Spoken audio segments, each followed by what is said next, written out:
എല്ലാവർക്കും ചാനലിലേക്ക് സ്വാഗതം. ഇന്ന് നല്ല ടേസ്റ്റി ആയിട്ടുള്ള ഒരു റോസ്റ്റഡ് ചിക്കൻ്റെ റെസിപ്പിയാണ് കാണിക്കുന്നത്. Spicy card roasted chicken. ഇത് ഞാൻ ഗ്യാസ് ഓവനിൽ വെച്ചിട്ടാണ് തയ്യാറാക്കുന്നത്. നിങ്ങൾ എൻ്റെ ചാനൽ ആദ്യമായിട്ടാണ് കാണുന്നതെങ്കിൽ താഴെയുള്ള റെഡ് സബ്സ്ക്രൈബ് ബട്ടൺ പ്രസ് ചെയ്ത് സബ്സ്ക്രൈബ് ചെയ്യണം.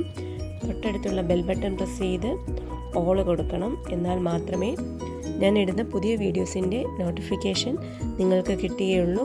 ഈ വീഡിയോയെക്കുറിച്ചുള്ള അഭിപ്രായങ്ങൾ കമൻറ്റ് ബോക്സിലൂടെ എന്നെ അറിയിക്കാവുന്നതാണ്. ഈ വീഡിയോ ഇഷ്ടപ്പെടുകയാണെങ്കിൽ തീർച്ചയായിട്ടും ലൈക്ക് ചെയ്യുകയും ഷെയർ ചെയ്യുകയും ചെയ്യണം. ഇനി എങ്ങനെയാണ് ഈ ടേസ്റ്റി ആയിട്ടുള്ള റോസ്റ്റഡ് ചിക്കൻ തയ്യാറാക്കുന്നതെന്ന് നോക്കാം. റോസ്റ്റഡ് ചിക്കൻ തയ്യാറാക്കുന്നതിന് വേണ്ടി ഞാനിവിടെ 1 കിലോയുള്ള ഒരു ചിക്കനാണ് എടുത്തിരിക്കുന്നത്. ഇത് കഴുകിൻ്റെ സ്കിന്നെല്ലാം മാറ്റി ഇത് വൃത്തിയാക്കി എടുത്തിട്ടുണ്ട്. ഇത് ജസ്റ്റ് ടാപ്പ് വാട്ടറിലൊന്ന് കഴുകിയെടുത്താൽ മതിയാകും. കഴുകിയെടുത്തതിന് ശേഷം ഇതിൻ്റെ ചിക്കൻ്റെ വെള്ളമെല്ലാം ഒരു കോട്ടൺ തുണി വെച്ചിട്ട് നന്നായി തുടച്ച് മാറ്റിയെടുക്കണം. ഞാനിപ്പോൾ ചിക്കൻ കഴുകി വൃത്തിയാക്കി എടുത്തിട്ടുണ്ട്.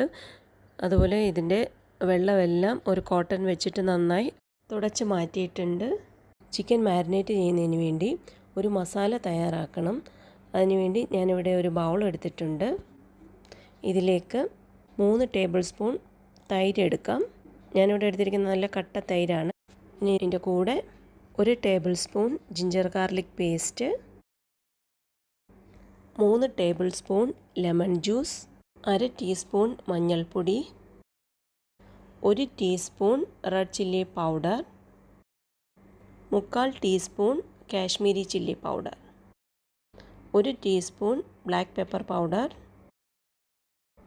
1 teaspoon garam masala powder, 1 tablespoon mix herb, dry mix ഹെർബാണ് എടുത്തിരിക്കുന്നത്. ഇപ്പോൾ നിങ്ങളുടെ കയ്യിൽ മിക്സ് ഹെർബ് ഇല്ലെങ്കിൽ റോസ്മേരിയും ഒറിഗാനോയും കൂടെ മിക്സ് ചെയ്തിട്ട് ചേർക്കാവുന്നതാണ്. അതല്ലെങ്കിൽ കസൂരി മേത്തിയുടെ ഫ്ലേവർ ഇഷ്ടമാണെങ്കിൽ അത് ചേർക്കാവുന്നതാണ്. ഇതിൻ്റെ കൂടെ 1 ടേബിൾ സ്പൂൺ ബട്ടർ, ആവശ്യത്തിനുള്ള ഉപ്പ്. ഇനി ഇതെല്ലാം കൂടി നന്നായിട്ടൊന്ന് മിക്സ് ചെയ്തെടുക്കാം. നാരങ്ങാനീരും തൈരും ചേർക്കുന്നത് കൊണ്ട് നല്ല പുളി ഉണ്ടാവും. നമ്മൾ ചിക്കൻ റോസ്റ്റ് ചെയ്യുമ്പോൾ എപ്പോഴും ഉപ്പും പുളിയും ഒന്ന് മുന്നിട്ട് നിൽക്കണം. എന്നാലേ ചിക്കന് നല്ല ടേസ്റ്റ് കാണുകയുള്ളൂ. ഇതെല്ലാം കൂടി നന്നായി മിക്സ് ചെയ്തെടുത്തിട്ടുണ്ട്. ഇപ്പോൾ ചിക്കൻ മാരിനേറ്റ് ചെയ്യാനുള്ള മസാല തയ്യാറായിട്ടുണ്ട്. ഇനി ഇതൊന്ന് മാറ്റി വെക്കാം. നമ്മൾ എടുത്തു വെച്ചിരിക്കുന്ന ചിക്കൻ കത്തി കൊണ്ട് നന്നായിട്ടൊന്ന് വരഞ്ഞു കൊടുക്കാം. ഇപ്പോൾ മസാലയെല്ലാം നന്നായി ഉള്ളിലേക്ക് നന്നായി പിടിക്കുന്നതിന് വേണ്ടിയിട്ടാണ് ഇതുപോലെ ഒന്ന് വരഞ്ഞു കൊടുക്കുന്നത്. ഇപ്പോൾ ചിക്കൻ്റെ എല്ലാ സൈഡും ഇതുപോലെ ഒന്ന് വരഞ്ഞു കൊടുക്കാം. ഇപ്പോൾ ചിക്കൻ നന്നായി വരഞ്ഞെടുത്തിട്ടുണ്ട്. ഇനി ഇതിലേക്ക് നമ്മൾ തയ്യാറാക്കി വെച്ചിരിക്കുന്ന മസാല നന്നായി പുരട്ടി കൊടുക്കാം.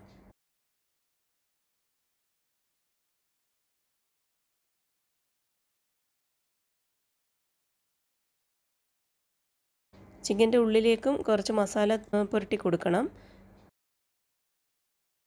ഇപ്പോൾ ചിക്കനിൽ മസാലയെല്ലാം നന്നായി തൂത്ത് പിടിപ്പിച്ചിട്ടുണ്ട്. ഇനി ഇത് ഒന്ന് അടച്ച് ഒരു ഫ്രിഡ്ജിൽ ഒരു മണിക്കൂർ മുതൽ 2 മണിക്കൂർ വരെ എങ്കിലും ഇത് മാരിനേറ്റ് ആവാനായിട്ട് വെക്കണം. ഓവർനൈറ്റ് വെക്കുന്നതാണ് ഏറ്റവും നല്ലത്. മിനിമം ഒരു 2 മണിക്കൂറെങ്കിലും ചിക്കൻ മാരിനേറ്റ് ആവാനായിട്ട് വെച്ച് കൊടുക്കണം. ഞാനൊരു ബേക്കിംഗ് ട്രേ എടുത്തിട്ടുണ്ട്. ഇതിലേക്ക് കുറച്ച് ബട്ടർ ഒന്ന് തൂത്ത് കൊടുക്കാം. ഇപ്പോൾ അങ്ങനെ തൂത്ത് കൊടുക്കണം എന്നില്ല. ഞാനിപ്പോൾ കയ്യിൽ കുറച്ച് ബട്ടർ എടുത്ത് ഈ ട്രേയിൽ ഒന്ന് തൂത്ത് കൊടുത്തിട്ടുണ്ട്. ഇപ്പോൾ 2 മണിക്കൂർ കഴിഞ്ഞിട്ടുണ്ട്. ഞാൻ ചിക്കൻ ഫ്രിഡ്ജിൽ നിന്ന് എടുത്തിട്ടുണ്ട്. ഇനി ചിക്കനിൽ മസാല ഒന്നുകൂടെ ഒന്ന് തൂത്ത് പിടിപ്പിച്ചതിന് ശേഷം തിരിച്ച് വെച്ച് ഈ ചിക്കൻ്റെ കൈകൾ പുറകോട്ടൊന്ന് മടക്കി വെക്കണം. അപ്പോൾ ഇതുപോലെ ഒന്ന് മടക്കി വെക്കാം. അല്ലെങ്കിൽ റോസ്റ്റ് ചെയ്യുമ്പോൾ ഈ കൈ ഇങ്ങ് വിടർന്നിരിക്കും. ഇനി ചിക്കൻ ബട്ടർ തൂത്ത് വെച്ചിരിക്കുന്ന ട്രേയിലേക്ക് എടുത്ത് വെക്കാം. ചിക്കനിൽ പുരട്ടാൻ നമ്മൾ തയ്യാറാക്കിയ മസാല ഒന്നുകൂടി ഒന്ന് തൂത്ത് പിടിപ്പിക്കുന്നത് നന്നായിരിക്കും. ഞാൻ ഈ ചിക്കനുള്ളിലേക്ക് 2 ഉണക്ക നാരങ്ങ വെക്കുന്നുണ്ട്. ഇത് വെക്കണം എന്നില്ല, അത് ഓപ്ഷനിലാണ്.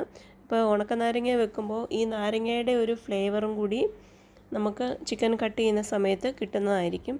അപ്പോൾ അതിന് വേണ്ടിയിട്ടാണ് ഞാൻ നാരങ്ങ വെക്കുന്നത്. ഇനി ചിക്കൻ്റെ കാലുകൾ തമ്മിൽ ഒന്ന് കെട്ടി വെക്കാം. ചിക്കൻ്റെ കാലുകൾ തമ്മിൽ ഒരു കോട്ടൻ്റെ ത്രെഡ് വെച്ചിട്ട് ഒന്ന് കെട്ടി വെക്കാം.